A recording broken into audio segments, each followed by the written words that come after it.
Hola pemirsa. Selamat pagi, siang, sore dan malam. Kembali lagi bersama saya.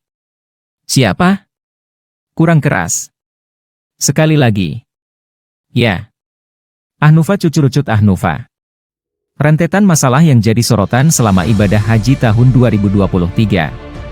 Penyelenggaraan ibadah haji tahun 2023 menjadi sorotan luas lantaran banyak permasalahan dan kesulitan yang dialami jemaah Indonesia.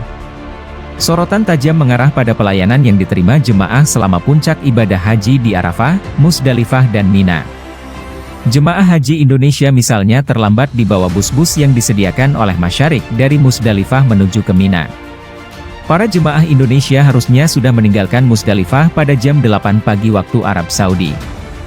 Jemaah Indonesia baru selesai dipindahkan dari Musdalifah selepas tengah hari.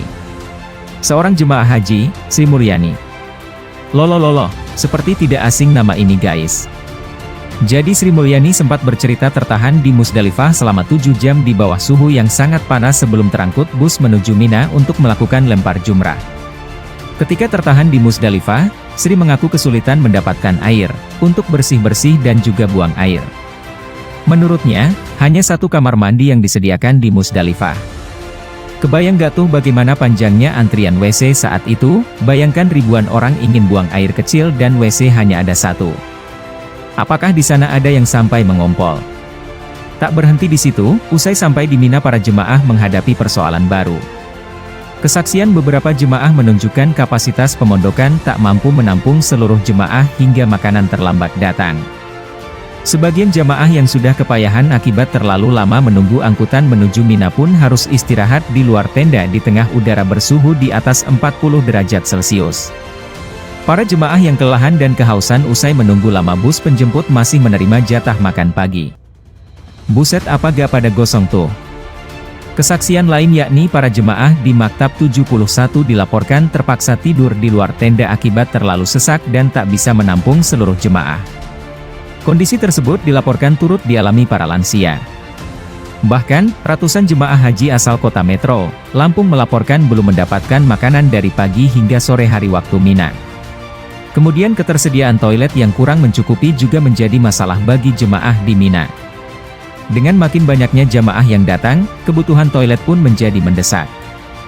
Dirjen Penyelenggaraan Haji dan Umrah Kementerian Agama Hilman Latif menyalahkan pihak Masyarik dalam menyiapkan layanan jemaah haji.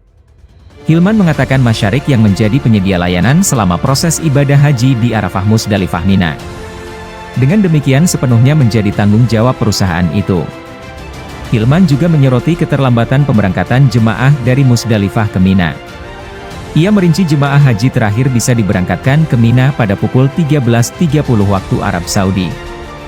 Hal ini menyebabkan jemaah kepanasan saat di Musdalifah.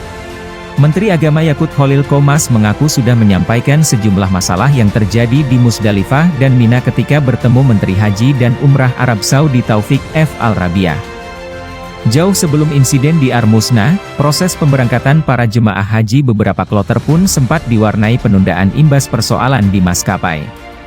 Semisal, keberangkatan 328 jemaah haji Indonesia kelompok terbang kloter 4 embarkasi Banjarmasin, BDJ 04, tertunda akibat adanya kerusakan teknis pesawat Garuda Indonesia. Kloter BDJ 04 sedianya diberangkatkan pada 3 Juni 2023 pukul 2.40 WITA. Namun, jemaah akhirnya kembali ke asrama haji karena ada informasi kerusakan teknis pesawat. Tak berhenti sampai di situ, maskapai Saudi Airlines juga dianggap kerap mengubah kapasitas kursi pesawat yang digunakan untuk mengangkut jemaah haji Indonesia secara sepihak tanpa persetujuan. Melihat dua persoalan tersebut, pihak Kemenak telah mengajukan protes kedua maskapai tersebut. Direktur Pelayanan Haji Dalam Negeri Kemenak Saiful Mujab menegaskan Saudi Airlines telah bertindak tak profesional lantaran mengganggu kenyamanan dan ketenangan jemaah. Sebab, kapasitas seat pesawat yang disiapkan terus berubah-ubah. Saiful lantas berharap otoritas Arab Saudi memeriksa manajemen Saudi Airlines khususnya yang bertanggung jawab dalam penerbangan jemaah haji Indonesia.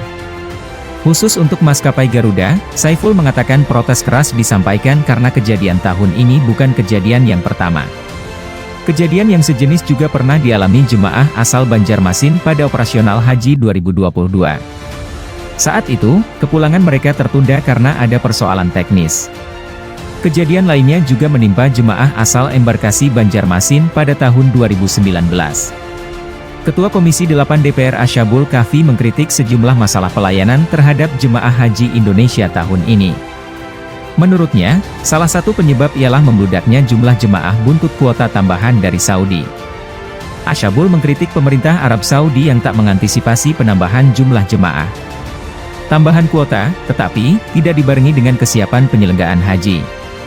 Kenapa ini? Kenapa jamaah dari Indonesia seperti diperlakukan kurang layak guys? Seperti kurang diperhatikan ya guys ya. Tapi semoga saja tidak seperti itu kenyataannya dan semoga pihak Arab Saudi segera memperbaiki sistem yang bisa menghambat dan semua permasalahan bisa segera selesai. Oke deh guys, kita cukupi dulu segelas info hari ini. Saya Ahnufa Aselole Asembele Uye Jos izin pamit mundurin diri dulu. Salam warganet. Goodbye.